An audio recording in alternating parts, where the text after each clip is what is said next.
Bonsoir, eh bien, aujourd'hui c'est dimanche 2 ou 3 août, 3 août, certainement.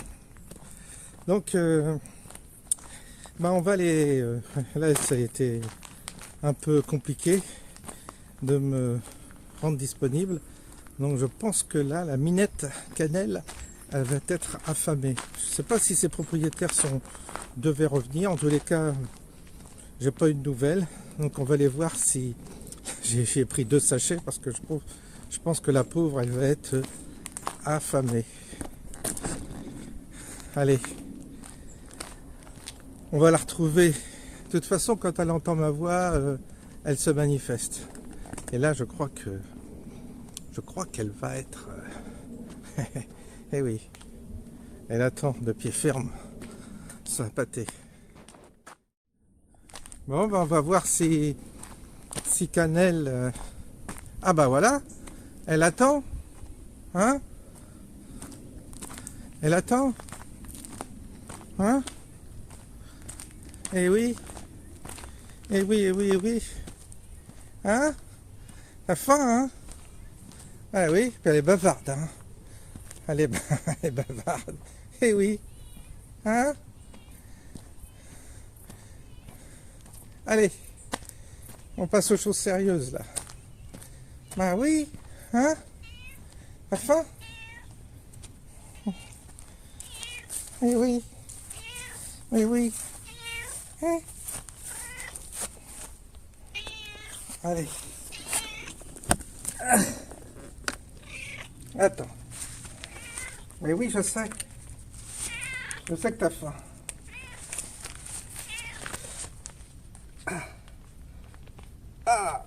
Affamé. Ah. On va en donner 2 pour la peine. Ouais, parce que... Pauvre.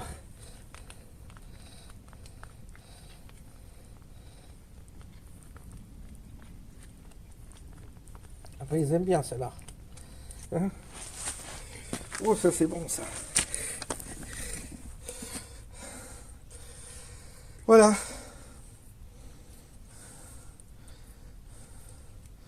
Avec l'eau, je pense qu'avec s'il a tombé, il doit y avoir ce qu'il faut en eau. Hein? Ça va? Mange tout doucement, hein, parce que tu vas encore t'étrangler. Allez, parti.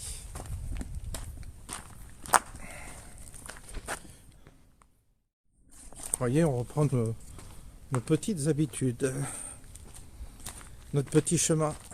Bon, il est assez tard, là, je pense qu'on frise les 20h, mais il fait encore beau. Il fait jour. Belle journée aujourd'hui. Pas trop chaude, juste ce qu'il faut. Et du soleil, donc ça va. Il y a eu beaucoup de dégâts dans le village. Mais par contre, ça a séché rapidement puisqu'il y a eu de la chaleur juste après. Après, les dégâts, oui, il faut, comme toujours, tous ceux qui sont dans tous les rez-de-chaussée des maisons, c'est toujours pareil.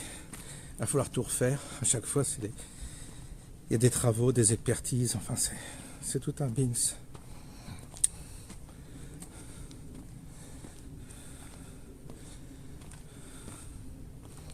Alors, oui, ça bouge. Ça va bouger dans les semaines qui viennent, certainement. Bon, le Proche-Orient, on sent que ça...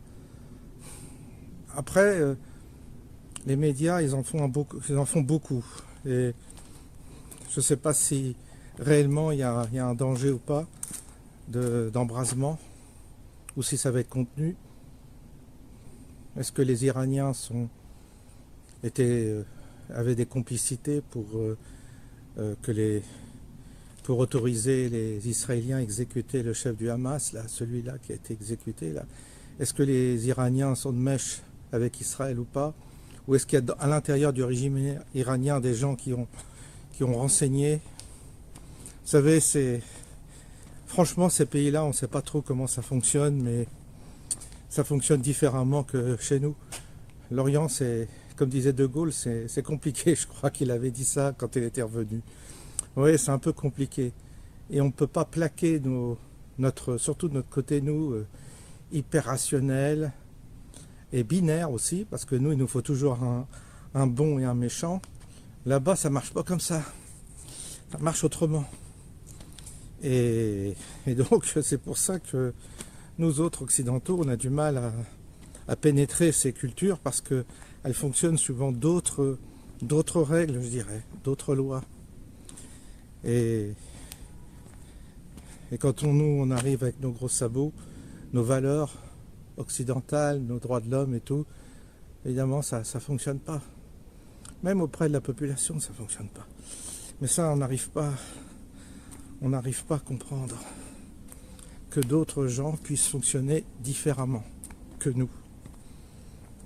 Encore faut-il que ceux qui viennent chez nous acceptent notre mode de fonctionnement aussi. Ça doit être réciproque. Et là, on pourrait parler de l'Angleterre. Ah oui, en Angleterre, ça y est, le problème ethnique est en train d'exploser, comme il explosera un jour en France. C'est inévitable.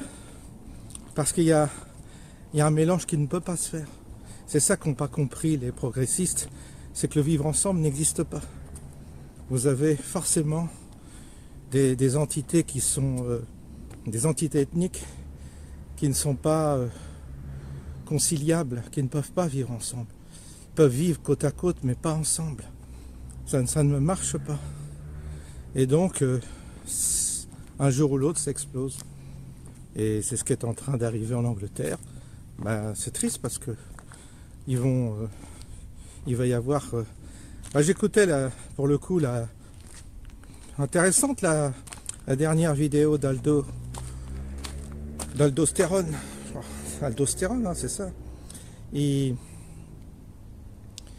vit en Angleterre et il disait que là-bas il y a une vraie précarité quand même. C'est pas, l'État ne distribue pas l'argent comme chez nous. Mais là-bas il y a une vraie précarité, c'est-à-dire qu'ils ont une pression fiscale de plus en plus forte et pas justifiée. Et beaucoup d'argent est envoyé pour l'Ukraine alors que le peuple crève la dalle. En Angleterre, en tous les cas, il y a encore un prolétariat, visiblement, qui a encore un peu de ressources. Et donc, ils en ont ras-le-bol, quoi. Ils en ont ras-le-bol des islamistes. Et ça se manifeste là aujourd'hui, ça y est, c'est parti. Alors, ce qui est marrant, c'est que la police anglaise, pour l'instant, protège les islamistes contre les Britanniques de souche. Mais gare aux policiers qui n'ont pas compris que c'était pas comme ça qu'il fallait jouer la partie, quoi. Parce que là, ils sont en train de prendre parti pour des islamistes qui sont en train d'envahir le pays, quoi.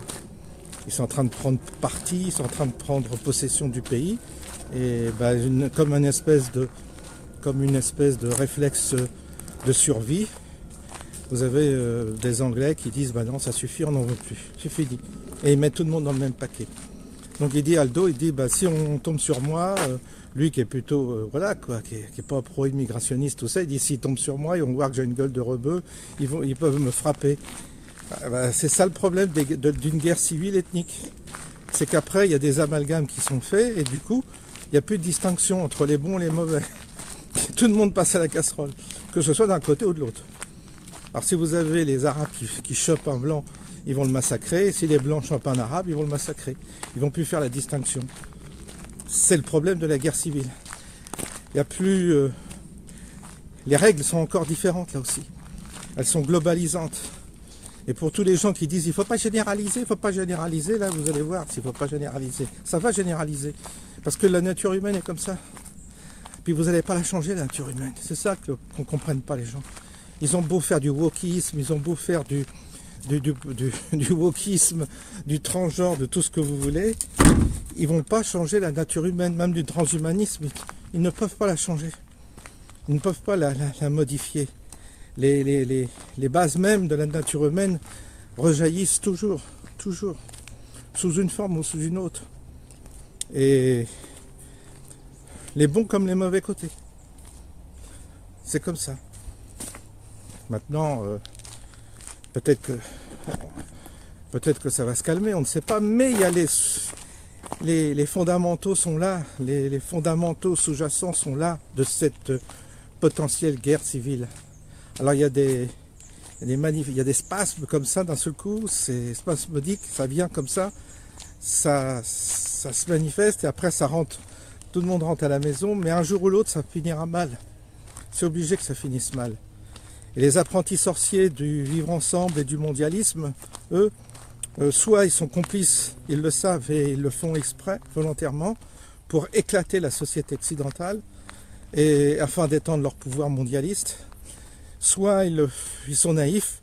Moi je pense qu'il y a les deux, il y a ceux qui sont naïfs, qui sont presque sincères mais naïfs, et puis vous avez ceux qui sont machiavéliques, c'est-à-dire qu'ils ont compris que pour mettre le chaos, il fallait beaucoup d'émigration, surtout une immigration non éduquée qui vient de pays où déjà les gens ont été matraqués psychologiquement et on présente des pathologies psychologiques, ce qui fait qu'en les important chez nous, ça se manifeste par des tueries, des trucs comme ça, des gars qui viennent avec des couteaux et qui se mettent à poignarder des enfants. Parce que chez nous, on a eu ça, Nancy, faut pas oublier. On oublie nous, on oublie tout. Ça, c'est le fameux déni français, on oublie. On veut pas, c'est les vacances, on oublie tout là. On a tout mis comme ça. On a mis un chapeau sur la réalité, puis on est en vacances. Faut profiter. C'est le mois d'août, donc on va tous au bord de la mer. On profite, et puis on verra bien ce qui arrivera demain. Ça, c'est la mentalité française. Ma foi, je sais pas si c'est bien ou pas bien. En tous les cas, c'est ce que je constate autour de moi. Là, c'est l'été. Faut regarder les Jeux Olympiques. Et puis il faut faire comme si tout allait bien. Puis après on verra. Bon, ceux qui ont été noyés là l'autre jour par la rivière, c'était pour eux, pour ceux qui étaient. En plus, il y en a qui sont partis en vacances, ils vont retrouver leur maison dans un sale état. Oui, parce que évidemment que ça arrive et tout, il y a un défaut quand même d'anticipation de ces questions-là naturelles. Les gens. Les milliards ne sont pas investis là où il faudrait. On a investi 1,4 milliard pour la Seine, pour qu'on se baigne dans la Seine. Et là, dans nos villages, dans nos collines, là, il y a un travail à faire de fossés, de drainage de l'eau pour que l'eau soit drainée dans des endroits et des réserves. Autrefois, on faisait des plans d'eau pour justement éviter ça. Enfin, il y avait des haies, tout ça. Il y avait toute une infrastructure qui était laborieusement mise en place par les gens de la terre, qui avaient compris comment fonctionnaient les pluies, les sécheresses, même tout ça. Tout était plus ou moins anticipé par des travaux d'infrastructure qui permettaient de sauvegarder les maisons et tout ça. Parce que là, on est parti pour avoir des inondations tous les ans là, à ce niveau. Et les gens, ils ne pourront plus habiter dans leur maison. Alors, il y en a qui me disent qu'ils n'ont qu'à déménager. Le problème, c'est que quand vous êtes propriétaire dans une zone inondable, c'est un petit peu compliqué à vendre et à acheter une autre maison. Vous voyez, c'est ça le problème, c'est qu'ils sont piégés. Une fois que la zone est déclarée inondable, vous ne pouvez plus vendre votre maison. Et du coup, vous êtes coincé. Vous n'avez pas de capital, vous ne pouvez pas abandonner votre maison et puis partir comme ça, vivre n'importe où sans moyens. C'est pas possible. C'est pour ça que les gens restent. Enfin, ça tombe sous le sens. Et du coup, voilà quoi. Alors vous voyez, il y a des choses à faire. Puis on envoie des milliards pour l'Ukraine, pour défendre un Zelensky qui est un corrompu de première, un pays archi corrompu, où vous avez la moitié des Ukrainiens qui ont déjà fui le pays et qui se la coulent douce en Europe. Et nous, on envoie chez eux de l'argent, des milliards, alors qu'on a des travaux énormes à faire justement dans nos campagnes, les fossés, tout ça. Il y a un travail de malade. Et là, on pourrait créer des emplois, je suis sûr, là. Mais qui irait travailler la terre? Qui irait creuser des fossés, tout ça? Là, je pense que les gens, ils préfèrent rester chez eux avec le RSA, les allocs et tout, que de se faire chier pour un SMIC à creuser toute la journée des fossés. Vous voyez, c'est là aussi que les choses ont changé. Donc, on est dans un pays où on dépense énormément en assistanat, alors qu'il y a du travail. Il y a du travail, énormément de travail dans la nature à faire. Entretien des bois, entretien des forêts, entretien des fossés. Il y a énormément de travail. Et cet argent, au lieu de le donner aux gens à rien faire, on ferait mieux de le donner pour que justement ils travaillent.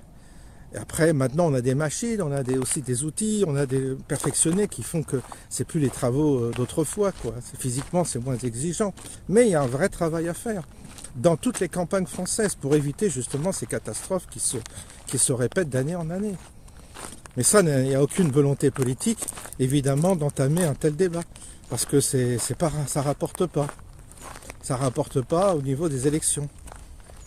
Mais on peut créer tout cet argent qui va en aide sociale, il faut l'investir dans des emplois rémunérés dans les campagnes pour justement refaire des travaux d'infrastructure pour que justement on n'ait plus ces catastrophes d'inondation, tout ça. Là, à la Ferté-Gaucher, il y a à nouveau les magasins qui sont fermés, ça met des entreprises en cessation d'activité, ça coûte énormément d'argent.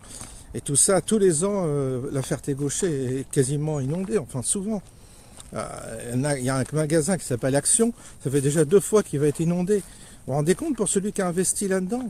C'est la catastrophe, quoi. Alors donc du coup, voilà. Mais il n'y a que Faucon, c'est facile à dire. Mais on n'a pas de... Pour l'instant, on n'a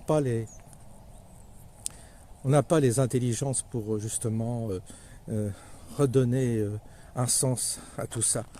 Il n'y a pas de véritable volonté. Aujourd'hui, on est dans des discours de court terme, on est dans des débats stériles, puis l'écologie a fait beaucoup de mal.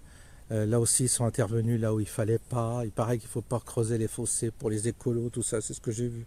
Je ne suis pas au courant de tout ça, mais il paraît que c'est contre-productif pour sauver la biodiversité. Ils sont prêts à inonder aussi les campagnes et tout ça, parce qu'il ne faut pas toucher aux fossés aussi.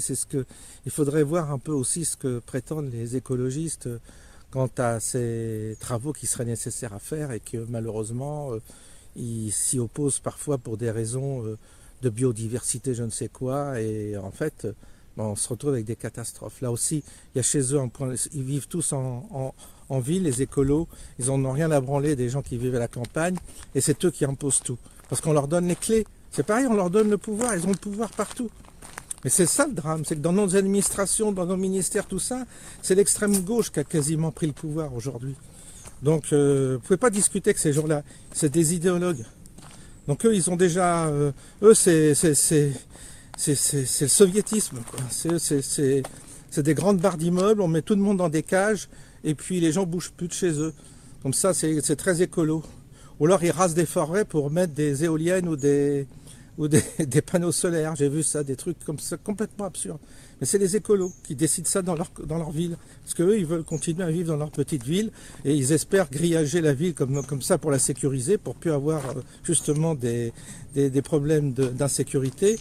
Puis ils vivront dans leur petit confort, dans leur petite bulle parisienne. Et les restes, tout le reste des campagnes aux alentours, des banlieues, se paieront toute la merde. C'est ça leur vision, c'est horrible. Ils sont vraiment horribles, ces gens-là. Enfin voilà. Ouais, ça vient. On voit bien que l'eau, là, ça a tout ravagé, il n'y a pas de fossé. Alors, évidemment, il est complètement défoncé, le chemin, là. Qu'est-ce que... Ah, il y a des rigoles partout. Ah, rien n'est pensé. Rien n'est pensé. Ça va pas du tout. Pour ça que la terre... Alors, c'est pareil, quand vous avez de la pluie comme ça qui vient en grande quantité, ça crée une érosion, vous avez la terre qui s'en va, il ne reste plus que des cailloux dans les champs. Ici, il n'y a plus que des cailloux, là, quasiment, dans ce champ.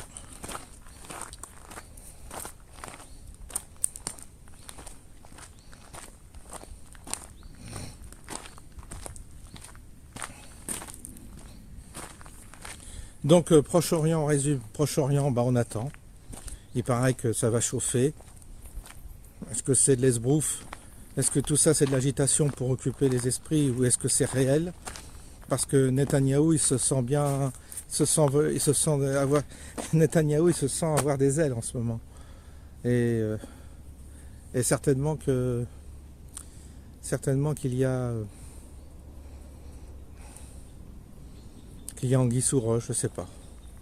Vous savez, on est loin d'avoir toutes les clés du sujet, hein, et ça sert à rien de spéculer. Alors là, ils ont fait un fossé, donc c'est bien. voyez, voilà, pour éviter qu'il y a, voilà, je vais vous faire voir, parce que ça c'est, je sais que le paysan avait fait faire ça, et ça a été bien réussi, comme ça il n'y a pas eu de dégâts là, je vais vous faire voir. Et ça c'est récent, donc là, sur ce chemin-là, comme il y avait un problème de stockage d'eau qui stockait, je pense que le paysan il a fait faire ça, donc vous voyez, l'eau, vous voyez, là, vous avez le champ, l'eau tombe là, dans ce trou qui a été fait intentionnellement. Ils ont passé sous la route, dans le chemin, ils ont passé une gaine, enfin un tube, comme on dit, et puis ça ressort là. Et là ils ont refait un, et là ils ont refait, et l'eau ressort là. Et là ça part comme ça. Donc ça évite justement que l'eau stagne sur les champs là-haut, qu'il y en retrouve partout ici, parce qu'avant ça allait là-dedans et ça emmenait toute la terre qui était là. Donc là, l'eau ne va plus du tout sur ce champ-là. Et là, rien que d'avoir fait ça, c'est quelqu'un qui connaît bien l'endroit, qui a bien observé, bah là, hop, voilà comment on faisait des fossés autrefois. Vous voyez, ça a été fait là récemment, ça. Bah, vous voyez, le résultat il est positif. Donc si tout était fait avec cet esprit-là, évidemment qu'on n'aurait pas les catastrophes qu'on a. Voilà, je reviens. Oui, alors comme je vous disais, pour le Proche-Orient, on va voir si c'est sérieux ou pas. Parce que il paraît qu'il y a un pont aérien entre la Russie et l'Iran, qui aurait été pour que la Russie fournisse des armes à l'Iran. J'ai vu passer ça. Donc ça voudrait dire que l'Iran est en train de s'équiper en armes beaucoup plus lourdes auprès des Russes. Il y a eu des échanges, des accords entre les Russes et les Iraniens. Mais le régime iranien me semble bien fragile, moi.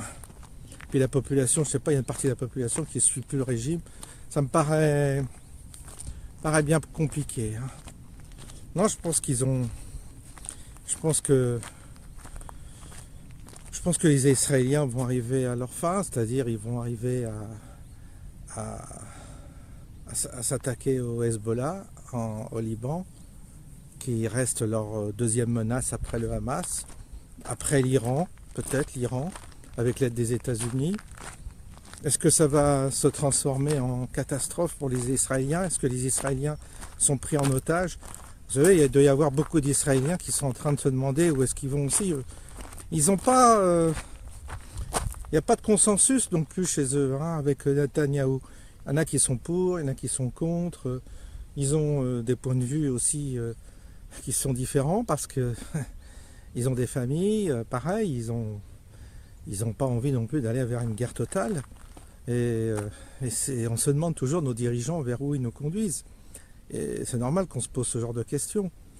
On préférerait, si vous voulez, avoir des dirigeants qui œuvrent qui puissent œuvrer avec sagesse et fermeté parfois aussi, parce qu'il faut de la fermeté, mais avec sagesse. Et il manque un peu de sagesse, c'est moins qu'on puisse dire aujourd'hui. Et puis vous avez ceux qui vraiment sont payés et infiltrés pour créer le chaos. D'ailleurs, c'est pas par hasard qu'on a célébré Dionysos à l'ouverture des Jeux Olympiques, parce que c'est le dieu du chaos. Et c'est pour ça que cette ouverture des Jeux, elle est très significative, parce qu'en réalité, après avoir inversé les choses en les profanant, en ayant inversé le sacré, on transgresse le sacré pour justement créer le chaos. Et Dionysos arrive là, le dieu Dionysos, qui est le dieu du chaos, le dieu de la transgression. Et donc, autant la transgression fait partie de la vie, il ne faut pas la refouler, la transgression. Il faut savoir que tout être humain, on a tous besoin de transgresser. Mais donc, le refouler, ce besoin de transgression, c'est directement aller vers une névrose. Donc, c'est pas bon. Il faut simplement la canaliser, notre transgression.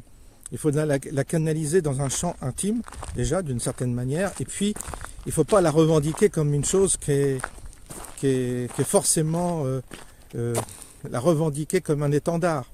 Il faut savoir que cette partie-là existe en nous. C'est la nature humaine qui est complexe et qui est faite de plusieurs fonctions et elles ne sont pas toutes reluisantes.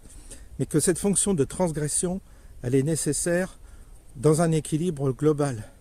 Et c'est ce que disent peu de personnes, et ce que n'ont pas enseigné les religions. Et c'est là qu'on s'aperçoit que quand vous avez un pouvoir qui transgresse, mais d'une manière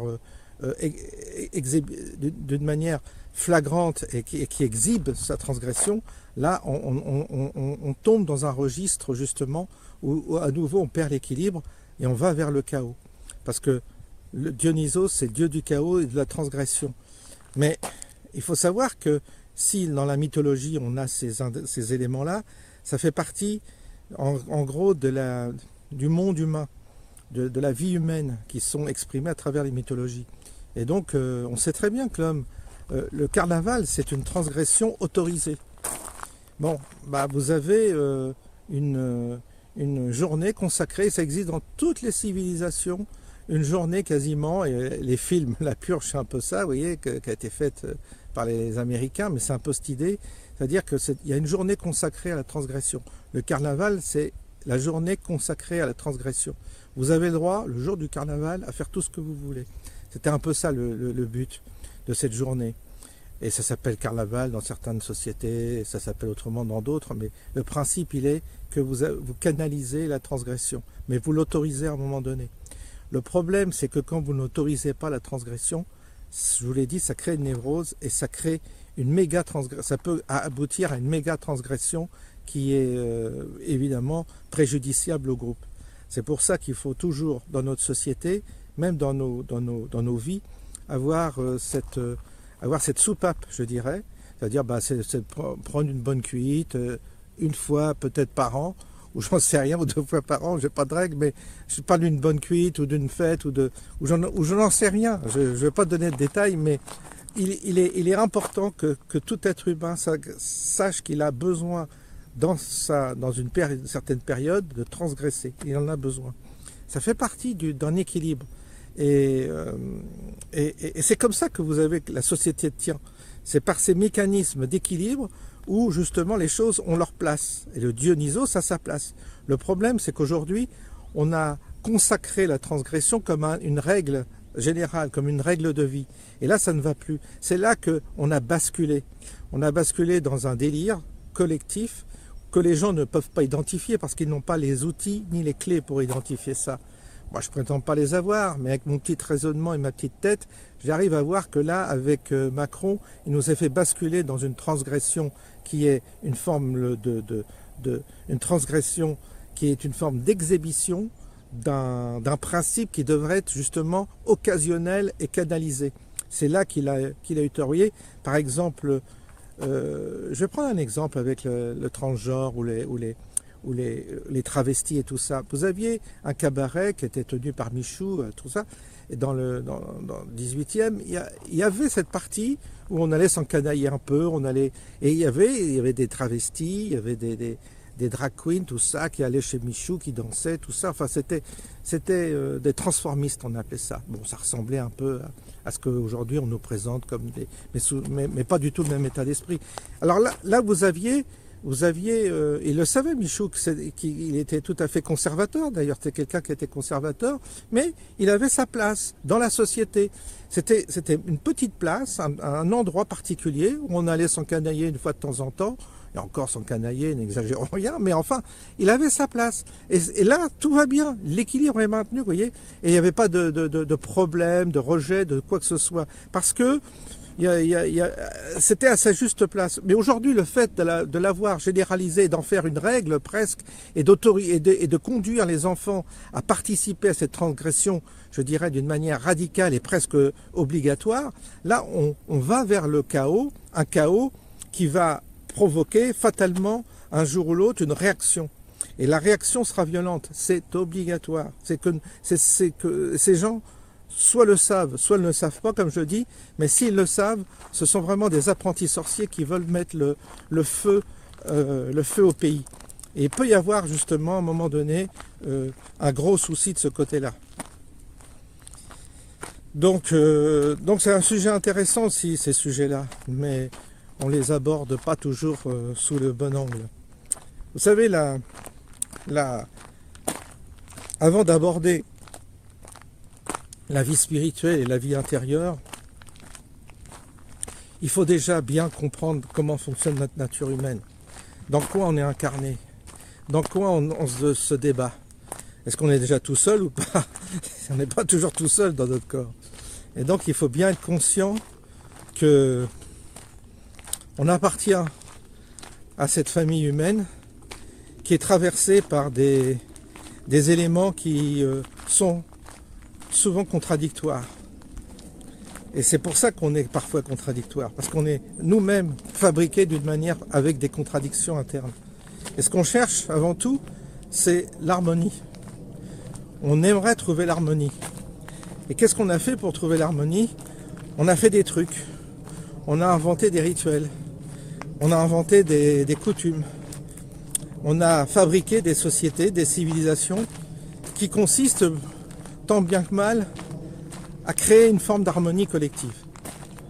Et ensuite, à partir du moment où vous avez une vie relativement harmonieuse sur cette planète qui n'est pas forcément, elle est harmonieuse, à ce moment-là, vous avez les bases pour entamer une vie intérieure et commencer ce chemin intérieur qui est un chemin évidemment contemplatif et un chemin solitaire, parce que pour entamer ce chemin, en tous les cas, on a besoin de périodes de solitude pour être confronté à soi-même, ne pas toujours être plongé dans une forme de divertissement illusoire qui serait la compagnie des humains.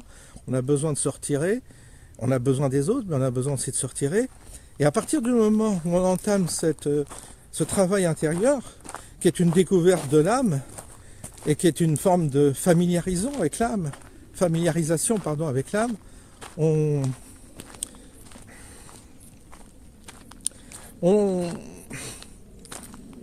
découvre des choses. On découvre certaines choses, mais la vie passe très vite. Et malheureusement, comme elle passe très vite, on n'a pas le temps de découvrir grand-chose. Parce que, après avoir fait ce travail d'harmonisation, qui est déjà un travail immense, qui est déjà un travail, je dirais, c'est comme dans une maison. Vous avez déjà les gros travaux. Puis ensuite les finitions, les fondations. Donc là, on en est qu'aux fondations. Et on est loin des finitions. Et c'est pour ça que collectivement, c'est un peu légitime de chercher une forme d'équilibre et d'harmonie. Parce que sans harmonie et sans équilibre, vous ne pouvez pas entamer une vie intérieure. C'est impossible. Si vous êtes dans un pays qui est toujours dans le conflit, où on alimente le conflit en permanence, vous ne pouvez pas vous consacrer à votre quête intérieure, à votre quête de votre âme. Déjà, d'une part. Et d'autre part, si vous êtes dans un pays où il n'y a plus de ressources, il n'y a pas assez de ressources pour tout le monde, bah votre obsession, ça va être de manger. C'est-à-dire, ça va être le besoin premier, primaire.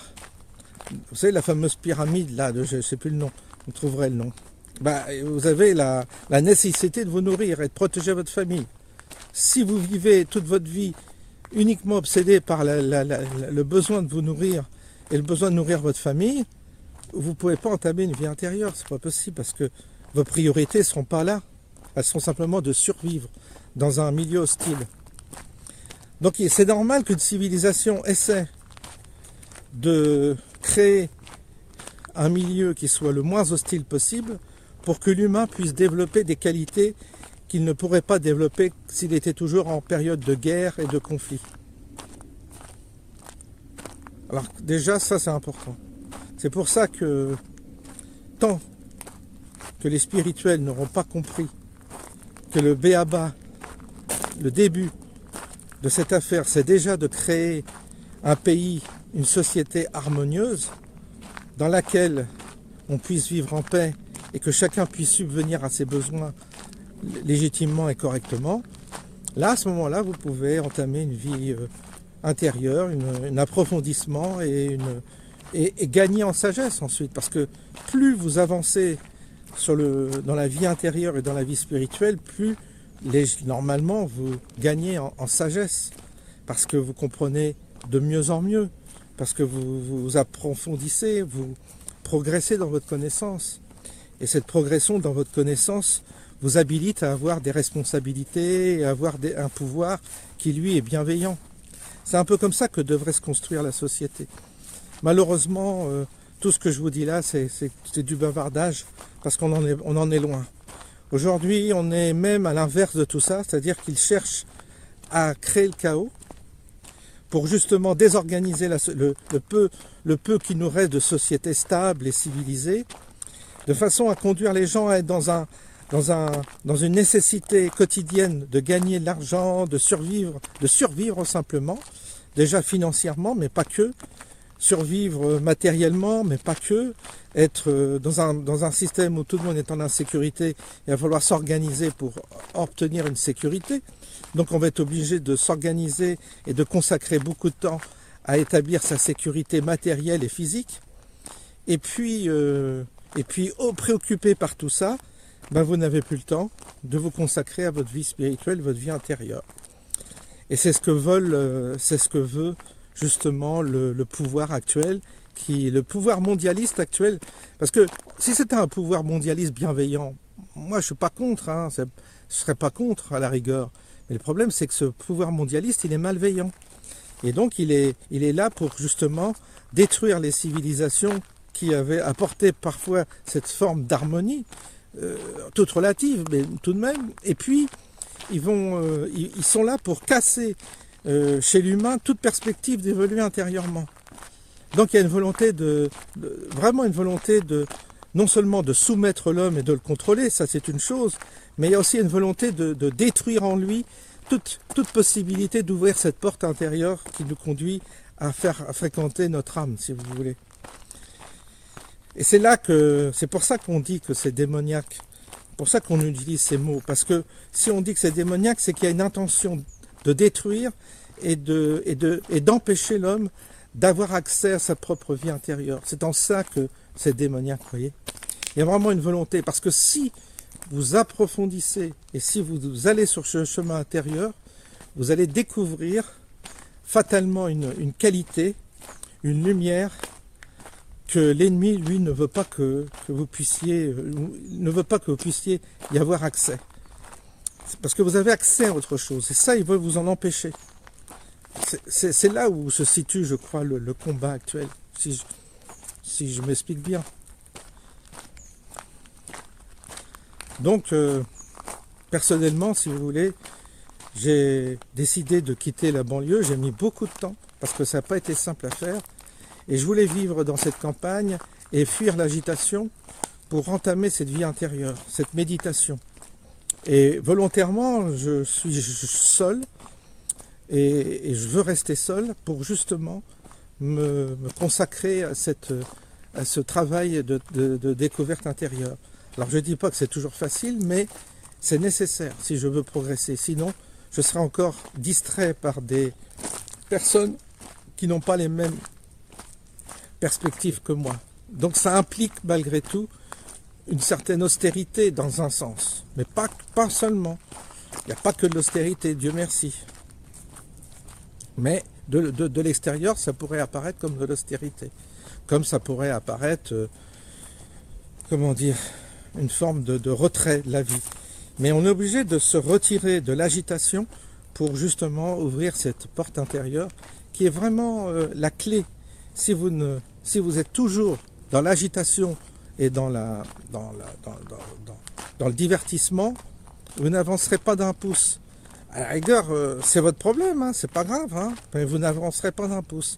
Et si vous n'avancez pas d'un pouce, vous aurez toujours des maladies, mais des maladies psychiques, des problèmes, des dépressions, parce que quand on est dépressif, quand on a des problèmes de mal-être, c'est souvent qu'on est, qu'on a perdu le contact avec son moi intérieur.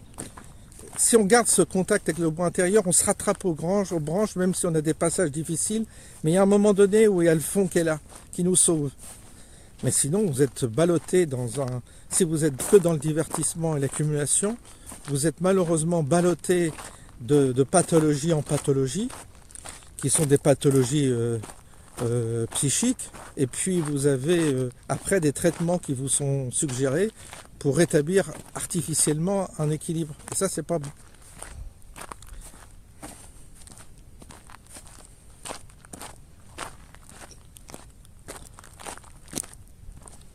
C'est pour ça qu'il faudrait dire à tous les jeunes couples, tous les jeunes qui se mettent en couple et qui ont des enfants, de prendre justement le temps d'une part d'envisager de se mettre en couple, de vivre ensemble, en sachant que c'est un engagement qui est presque, moi je dirais qu'est un engagement pour la vie, dans un sens, parce que quand vous faites des enfants, vous les avez pour toute votre vie ensuite, donc c'est pas rien de construire à deux, si vous voulez, quelque chose qui aboutisse à mettre au monde des enfants qui eux-mêmes vous suivront toute votre vie.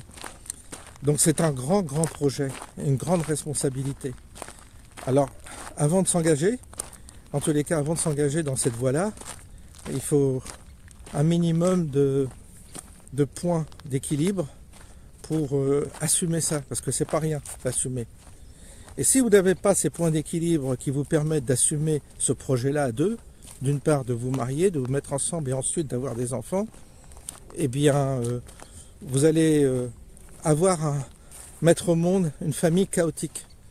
C'est-à-dire vous allez faire des enfants dont l'éducation ne sera pas équilibrée parce que vous n'aurez pas, vous, les atouts pour apporter cet équilibre. Et d'autre part, si la construction de votre couple n'est pas assez forte, eh bien ça conduira à une séparation, à un divorce, et donc ça sera un chaos dans votre famille parce que les enfants vivront peut-être mal la séparation de leurs parents. Et ça va les déstabiliser eux, et ça va faire parfois ça fait des dégâts en chaîne, c'est-à-dire qu'eux-mêmes refont les mêmes erreurs que leurs parents et reproduisent les mêmes effets. Donc ça projette, le chaos engendre le chaos. Et donc ça commence par la base familiale, l'équilibre d'une société. Et comment c'est la base familiale, c'est quoi? C'est la rencontre d'un homme et d'une femme qui vont eux-mêmes se mettre à avoir un projet. Et ce projet-là, il faut le prendre très au sérieux. Il ne faut pas le prendre à la légère comme on fait aujourd'hui. Il faut le prendre très au sérieux et se dire que, voilà, il faut dire aux jeunes, ben voilà. Puis il faut tout dire. Il faut tout préparer. En disant, voilà, vous avez actuellement il faut savoir que, moi je ne sais pas, mais j'aurais en face de moi des jeunes qui voudraient se mettre ensemble, je leur dirais, bon aujourd'hui, vous avez tous les deux une attirance physique et vous avez une vie sexuelle intense. Mais sachez que cette vie sexuelle et cette attirance physique va s'étioler avec le temps, en général, et que vous aurez peut-être plus les mêmes besoins, comment dire, la même attraction l'un pour l'autre. Et c'est à ce moment-là qu'il faudra être vigilant, parce que vous allez avoir ailleurs, tout ça, puis c'est là que vous allez commencer à créer un problème. Donc, déjà mettre les jeunes en face des réalités, qui sont des réalités de la vie. Il faut aborder ces sujets-là, c'est bien de les voir, les anticiper. Les anticiper, vous savez, ça facilite énormément les choses. D'une part, ça permet à un couple de garder le contact et de garder le dialogue concernant toutes ces questions intimes. Il ne s'agit pas d'en faire un déballage, mais qui font quand même partie de la vie et qui ont des incidences sur la vie d'un couple. Je sais de quoi je parle. Et donc, du coup, vous avez donc certainement je pense qu'il faut mettre tout sur la table quand on débute un projet de mariage, en disant voilà, il va se passer peut-être pas, mais il y aura peut-être ces passes difficiles, 40 ans, 50 ans, et la ménopause, toutes ces questions. La femme qui a un enfant n'est plus dans l'homme n'a plus peut-être les mêmes, je sais pas, mais niveau sexualité, ça peut transformer l'équilibre sexuel entre la vie d'un homme et d'une femme à partir du moment où une femme a des enfants. Puis ensuite, il y a le corps qui change, tout ça. Enfin, il y a plein de facteurs qui vont changer. Alors donc, si vous avez si votre couple n'est basé que sur ça, ça risque de tomber.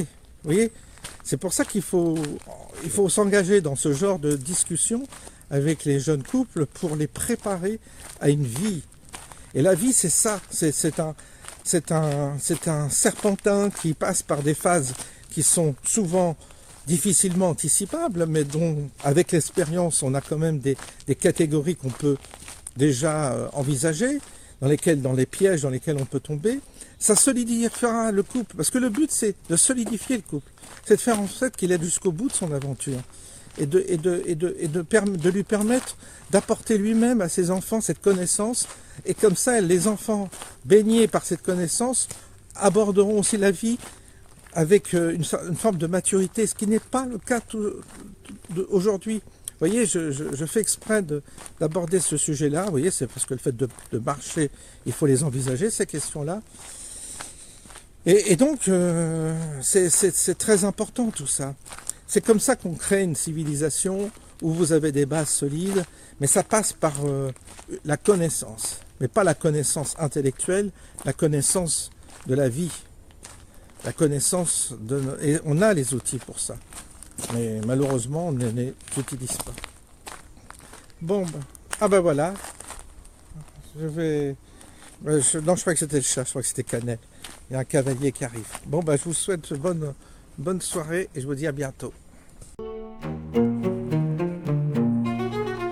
Strings play soft in shadows dark, echoes in the silent park.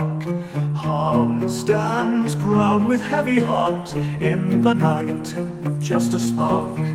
Harper sings ancient tales. Secrets whisper in the gales, notes that weave through time and space. Harm looks up, finds his place. Home, starboard mutters call through the halls, echoes rise and fall. Home, in the night he stands, holding on with trembling hands.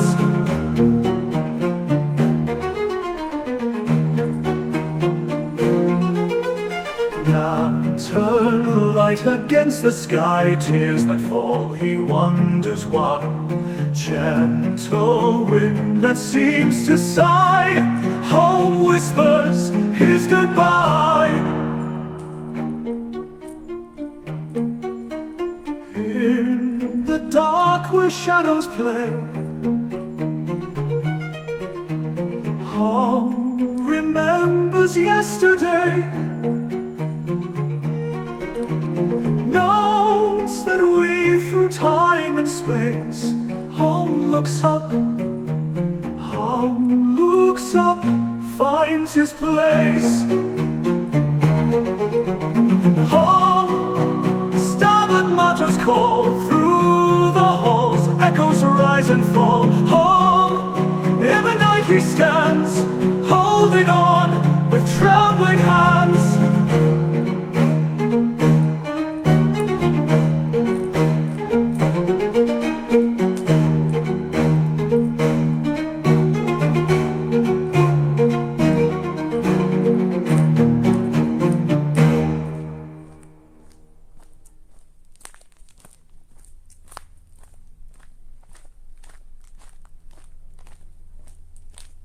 Il a tout mangé, hein.